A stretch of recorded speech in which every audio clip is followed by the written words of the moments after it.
cinta ya Aries sayangku ya. Ketemu lagi dengan saya pada Bati. Saya temani oleh Cemplon, Seklepon, Empon-pon ya. Kali ini kita mau kupas tuntas tentang karma dia yang menyakiti Aries. Well, oke. Apa sih itu karma? Ya, karma itu adalah satu, ada orang bilang namanya hukum tabur tuai, hukum aksi reaksi. Jadi ya, sebetulnya sama ya, intinya tuh sama aja. Artinya setiap apapun yang kita perbuat itu selalu ada konsekuensinya. Tidak ada yang free di dunia ini ya. Jadi selalu ada feedback balik dari setiap perilaku kita. Apapun yang kita lakukan ya, karma ada karma baik, ada karma buruk. Jadi misalnya kita melakukan kebaikan maka balasannya atau returnnya pun baik. Kalau kita misalnya melakukan satu kejahatan maka returnnya atau feedbacknya adalah keburukan atau kejahatan juga ya sayang. Oke, ini sifatnya adalah general reading, artinya tidak mungkin resonate dengan semua Aries ya sayang. Saya mengajak semuanya untuk berpikir kritis dan logis ya sayangku ya. Oke, makasih buat kamu yang udah like, subscribe, dan komen. Thank you banget, makasih banget ya. Karena aku doain kamu kaya raya, 7 turunan, 7 tanjakan. Aku menghargai banget ya buat kamu yang udah setia nonton channelku. Thank you banget beneran ya. Dan yang belum subscribe ditungguin ya sayang, karena dengan subscribe kita akan lebih mudah untuk terkoneksi. Well, karma dia yang menyakiti kamu. Oke.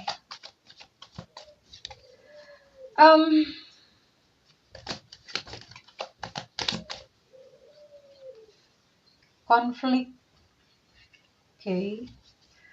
Orang ini mengalami satu kekerasan atau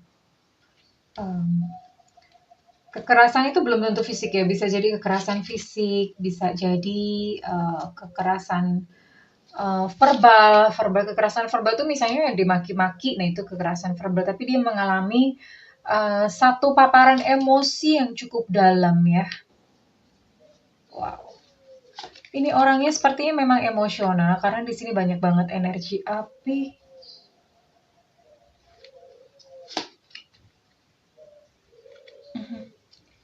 Dan dia kehilangan kekuatan. Orang ini udah capek banget kayaknya ya. Bottom of deck ada Tower. Tapi saya biasanya nggak pakai bottom of deck. Cukup yang kebuka aja ya. Oke, mari kita lihat sama-sama. Ini orangnya memang sepertinya menyukai keributan ya. I don't know, somehow. Ini di mana-mana.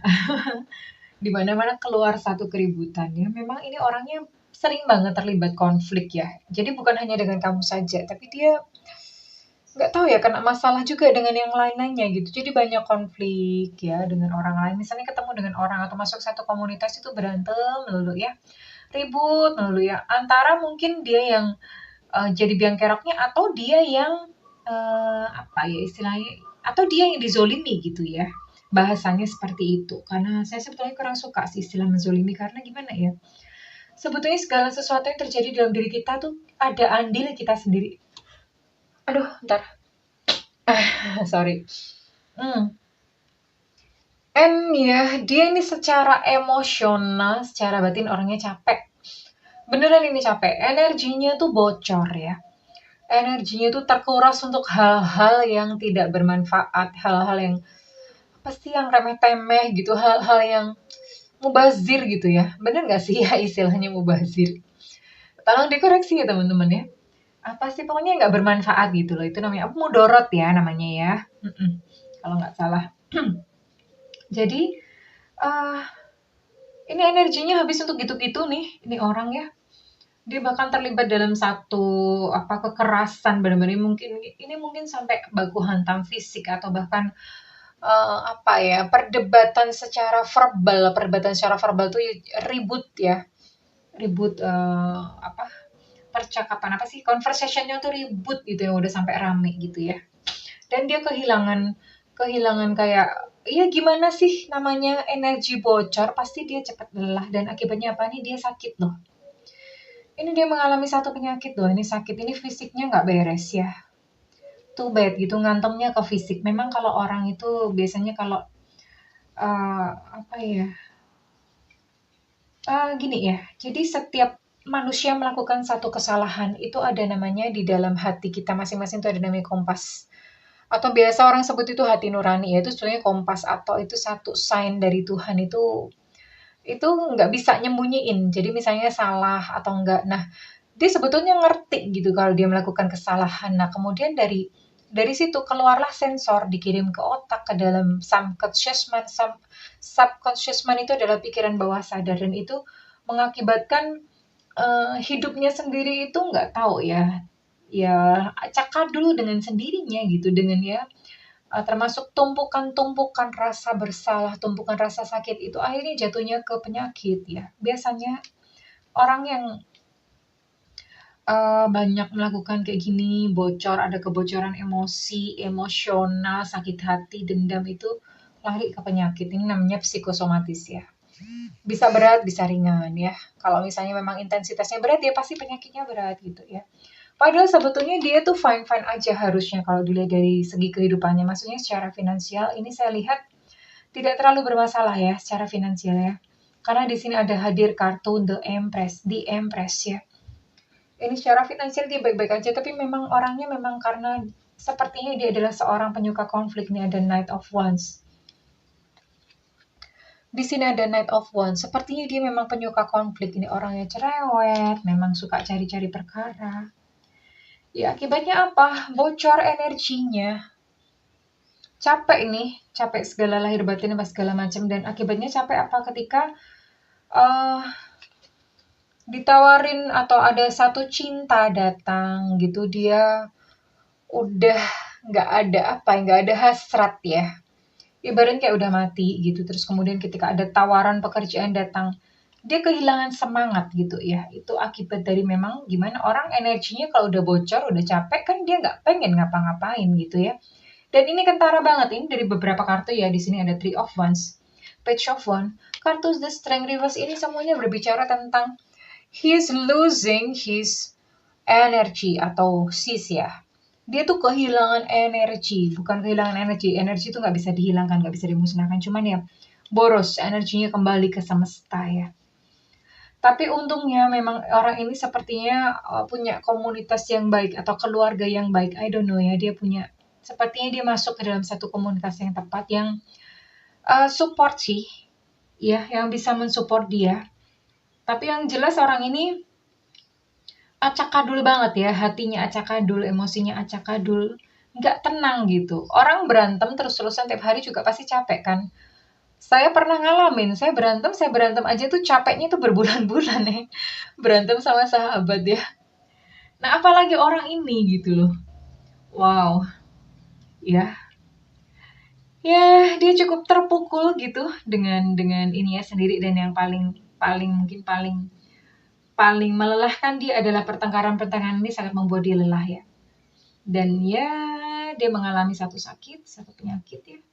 Di sini ada Five of Pentacles. Well, buat kamu yang dealing dengan orang ini ya, well, I'm gonna say something to you ya. Saya akan berbicara kepada kamu ya. Well, orang ini sakit ya. Karena hanya orang sakit yang menyakiti orang lain. Sih. Ya, ibaratnya kayak misalnya satu teko tuh isinya teh. Kalau kesenggol ya tumpahnya pasti teh. That's why dia itu menyakiti kamu karena memang dia sakit orangnya. Entah apa ada kejadian apa yang udah ditumpuk dari sejak kecil ya sampai akhirnya dia sanggup untuk menyakiti orang seperti itu ya. Nah, pandanglah dia sebagai seseorang yang sakit. Jadi alih-alih kamu membenci atau marah sama dia, jatuhnya malah jadi kasihan. Kasihan loh ini orangnya, beneran kasihan gitu loh. Ya sayang, rawat diri kamu sebaik-baiknya, jaga hati kamu sebaik-baiknya, milikilah hati yang seluas samudra sayangku ya. Karena sakit hati, dendam yang dikumpulkan itu kemungkinannya kalau nggak bisa meledak suatu saat yang tentu itu bisa mengganggu kehidupan kamu, menghancurkan kehidupan kamu. Suatu saat ini kalau nggak meledak bisa ngantem di penyakit. Sayang kan, kamu nggak mau kan hidup kamu seperti itu. Maafkan dia, ya sayangku maafkan dia. Biar dia diurus oleh semesta. Sementara tugas kamu adalah kamu melepaskan pengampunan ya. Supaya hidup kamu nggak ikut acak-adul kayak dia gitu ya. Oke sayang. Ibaratnya kayak orang kamu berjalan tapi ranselmu tuh isinya tuh batu-batu berat. Batu-batu tuh ya dendam, sakit hati, perasaan semua yang tidak memberdayakan diri ya. Batu-batunya dibuang dulu baru kamu bisa berjalan dengan lancar ke depan. Di depan itu harinya indah. Silahkan lakukan healing ya sayangku, because I care. Because I care about you gitu ya. Silahkan dilakukan healing sayangku, sembuhkan hatimu. Parameternya kalau misalnya sembuh adalah ketika kamu sudah bisa mendoakan dia yang menyakiti kamu dengan doa yang baik-baik atau dengan mendoakan dia bahagia. Itu kalau kamu udah sanggup berarti kamu udah sembuh. Ya. Kalau belum sanggup, then you're not okay. Gitu. Kamu belum baik-baik saja gitu ya. Terus lakukan healing. Bukan untuk kebaikan dia, tapi untuk kebaikan kamu sendiri ya sayangku, oke? Okay? Well, Aries, kalau misalnya readingan ini resonate dengan kamu, saya minta feedbacknya di kolom komentar sayangku. Kalau misalnya tidak resonate, nggak apa-apa. Berarti kita belum berjodoh. Dan kalau misalnya ingin melakukan personal reading, silakan hubungi nomor yang tertera di kolom deskripsi. Tentu saja berbayar. Dan setiap konsultasi dengan saya sifatnya adalah interaktif. Kita bisa ngobrol. Dan buat yang nggak punya budget, kamu bisa nyalakan loncengnya. Supaya kalau Bunda live, kamu nggak ketinggalan nih sayangku. Well, Aries, aku benar-benar berdoa agar kamu bisa menjadi manusia baru, manusia yang bebas dan merdeka, lepas dari segala tekanan kebencian, bebas dari segala sakit hati ya sayangnya. Be liberated, be free, be you, Aries. I love you, Aries. Bye-bye.